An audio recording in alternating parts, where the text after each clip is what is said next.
नमस्कार। आज हम बात करेंगे पुण्य छप्पर, पाप थप्पड़। पुण्य छप्पर है और पाप एक थप्पड़ है। पुण्य छप्पर फाड़ के देता है और पाप थप्पड़ मार के लेता है। पुण्य क्या है? किसी के दर्द को अपना दर्द समझना, किसी की खुशी में सदा खुश रहना पुण्य है। आपसे मिलकर ही कोई व्यक्ति शांति का अनुभव करता है, अपना दुख भूल जाए, वो पुण्य है। जिससे मिलने के बाद जीने की उम्मीद बढ़ जाए, समझना वही पुण्य है और वही प्रेम है। पाप होता है दूसरों के सुख से ईर्ष्या करना, किसी को सुखी देखकर दुख महसूस करना, किसी के दुख में खुश होना, किसी का दर्द न समझो, तकलीफ में साथ मत दो, वो पाप है। ऐसा करने वाले को कभी सुख नहीं मिलता, वो हमेशा अशांति और क्रोध में ही रहता है। लॉ ऑफ अट्रैक्शन यही है, जो आप देते हो, जो आप बांटते हो, वही आप बटोरते हो। यदि आप किसी का भला करते रहते हो तो आपको अपना अलग से कोई भला करने की ज़रूरत नहीं है, आपका भला अपने आप हो जाएगा। और यदि आप हमेशा दूसरों का बुरा करते रहते हो, दूसरों का बुरा सोचते रहते हो, तो आपको बुरा करने की ज़रूरत नहीं है, आपका सारा बुरा अपने आप हो जाएगा। जो हमेशा देने की सोचता है, भगवान भी उसे देता ही रहता है। और जो दिल से राजा होता है, बाहर की धन संपत्ति वैभव वंश सब स्वयं आता है, वो राजा बनता जाता है। और जो सिर्फ लेने की सोचता है कि इससे ले लें उससे ले लें, किसी को कुछ ना दें, वो मन का गरीब होता है। और फिर भगवान या प्रकृति भी उससे अंत में सब कुछ छीन लेती है, हमेशा वो भिखारी ही बना रहता है। संकल्प हमेशा अच्छा रखो, अच्छा सोचो। जब तुम अच्छा सोचते हो हमें बड़ा काम करना है, तो तुम्हें किसी वैसी ही शक्ति भी मिलती है। किसी दिन रात में सोचना कि सुबह 50 लोगों का खाना बनाना है, माना तुम्हारे घर में कोई गेस्ट आ रहे हैं या तुम्हारे घर में पार्टी है। ये सोचकर जब तुम सोओगे तो ये विचार तुम्हारे मन में हमेशा चलता रहेगा और सब कॉन्शियस माइंड में चला जाएगा। सुबह उठते ही तुम तरोताज़ा महसूस करोगे और 50 लोगों का खाना तुम कैसे बना लोगे तुम्हें पता भी नहीं चलेगा। ऐसे ही कोई बड़ा काम करने की जब तुम सोचते हो तो तुम कर लेते हो। हमेशा बड़ा सोचो। और जब आलस से सोचोगे कि शरीर में दिमाग में थकावट रहेगी। हमेशा सबका भला करो। स्वार्थ हमेशा नुकसान देता है। राम और श्याम एक अच्छे मित्र थे। एक दिन वे जंगल से होकर जा रहे थे। रास्ते में उन्हें एक रीछ दिखाई दिया, वह उनकी तरफ ही आ रहा था। श्याम तुरंत भागकर पास के पेड़ के ऊपर चढ़ गया। राम को पेड़ पर चढ़ना नहीं आता था, पर उसने सुना था कि मरे हुए लोगों को जानवर नहीं खाते हैं, इसलिए वह स्थिर होकर जमीन पर लेट गया। उसने अपनी आंखें मूंद लीं और सांसें रोक लीं। रीछ राम के पास आया, उसने चेहरे को सूंघा, उसे लगा कि वह मर चुका है और रीछ आगे बढ़ गया। जब रीछ कुछ दूर चला गया तो श्याम पेड़ से उतरा और राम से पूछा, रीछ तुमसे क्या कह रहा था? राम ने जवाब दिया। रीछ ने कहा, मुझसे स्वार्थी लोगों से दूर रहो, अपनी संगति का विशेष ध्यान रखो, क्योंकि सफलता अच्छे विचारों से आती है और अच्छे विचार अच्छे लोगों की संगति से ही आते हैं। खफा हो लेते हैं खुद ही अक्सर, हमारा जोर चलता है सिर्फ हम ही तक।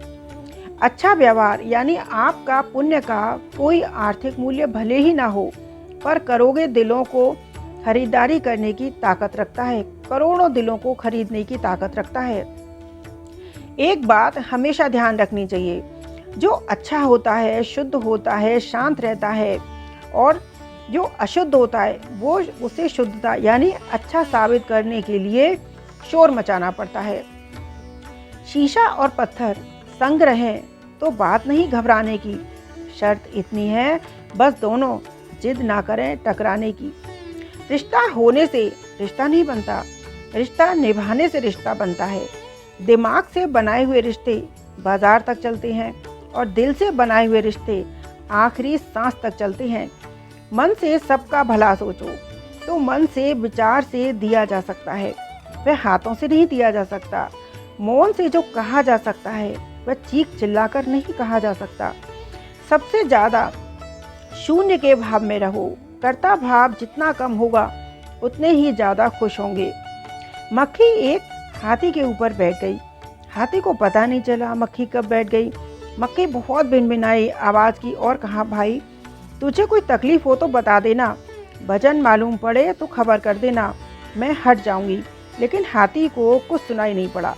फिर हाथी एक पुल पर से गुजरने लगा। बड़ी पहाड़ी नदी थी, भयंकर गड्ढा था। मक्खी ने कहा, देख ले भाई, दो हैं, कहीं पुल टूट ना जाए। अगर ऐसा कुछ करने से डर लगे तो मुझे बता देना, मेरे पास पंख हैं, मैं उड़ जाऊंगी। हाथी के कान में कुछ भिनभिनाहट पड़ी और उसने कुछ ध्यान नहीं दिया। फिर मक्खी के विदा होने का वक्त आया। उसने कहा, यात्रा बड़ी सुखद रही, संग रहा, मित्रता रही, अब मैं जाती हूँ, कोई काम हो तो मुझे बता देना। तब मक्खी की आवाज़ थोड़ी सी हाथी को सुनाई पड़ी। उसने कहा, तू कौन है?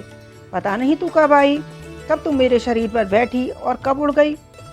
इसका मुझे कुछ पता नहीं चला, लेकिन मक्खी तब तक जा चुकी थी। संत कहते हैं, इंसान का होना भी ऐसा ही है।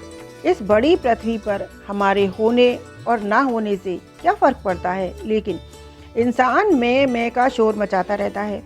यह शोर किस लिए? आखिर मक्खी क्या चाहती थी?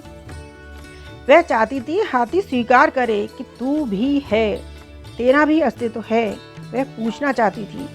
इंसान का अहंकार अकेले नहीं जा सकता, दूसरा वो उसे माने तो ही जा सकता है। इसलिए इंसान उपाय करता है, सब उसे माने, हमारी तरफ ध्यान दें, हमारी उपेक्षा ना हो। इंसान कपड़े पहनता है तो दूसरों को दिखाने के लिए, तैयार होता है, सजता है दूसरों को दिखाने के लिए, धन इकट्ठा करता है, मकान बनाता है दूसरों को दिखाने के लिए कि दूसरे उसे देखें और माने कि वह कुछ विशेष है, ना कि साधारण। हम मिट्टी से बने हैं, मिट्टी में ही मिल जाएंगे। इंसान अज्ञान के कारण खुद को खास दिखाना चाहता है, वरना हम एक मिट्टी के पुतले हैं, इससे ज़्यादा इंसान कुछ नहीं है। अहंकार इस तलाश में रहता है कि वो आंखें मिल जाएं जो मेरी छाया को वजन दे। ध्यान रखना चाहिए, आत्मा के निकलते ही यह मिट्टी का पुतला मिट्टी में मिल जाएगा। इसलिए हमें झूठा अहंकार त्याग कर जब तक जीवन है सद्भावना पूर्वक जीना चाहिए और सबका सम्मान करना चाहिए। इंसान में परमात्मा का अंश आत्मा है। आप किसी के लिए किसी वक्त और किसी मौके पर खास हो सकते हैं, लेकिन ये हमेशा नहीं रहता। इसलिए किसी गलतफहमी में ना रहें। भलाई करते रहिए, पुण्य कमाते रहिए, बहते पानी की तरह। बुराई खुद ब खुद किनारे लग जाएगी, कचरे की तरह। सब्र कर बंदे, मुसीबत के दिन गुजर जाएंगे। एक ना एक दिन हंसी उड़ाने वालों को भी चेहरे उतर जाएंगे। पुण्य यानी निष्काम करने से मन हल्का और खुश रहता है। हमेशा सबका भला करें, मन निर्मल रखें। ऐसा इंसान भगवान को प्रिय रहता है। भगवान उसे सिर आंखों पर बिठा कर रखते हैं। निर्मल मन जन सो मोहि भावा, मोहि कपट छल छिद्र न भावा। भगवान को छल कपट बिल्कुल पसंद नहीं। इससे भगवान की कृपा से इंसान दूर रहता है और कष्टों से हमेशा घिरा रहता है। एक कॉलेज का छात्र था जिसका नाम राजू था। वो बहुत ही चुपचाप रहता था, किसी से ज़्यादा बात नहीं करता था, इसलिए उसका कोई दोस्त नहीं था। वो हमेशा कुछ परेशान सा रहता था, पर लोग उस पर ज़्यादा ध्यान नहीं देते थे। एक दिन क्लास में वो पढ़ रहा था। उसे गुमसुम देखकर अध्यापक महोदय उसके पास आई और क्लास के बाद मिलने को कहा। क्लास खत्म होते ही अध्यापक महोदय के कमरे में राजू चला गया। अध्यापक बोले, राजू, मैं देखता हूँ तुम अक्सर बड़े गुमसुम और शांत रहते हो, ना किसी से बात करते हो, ना ही किसी चीज़ में रुचि दिखाते हो।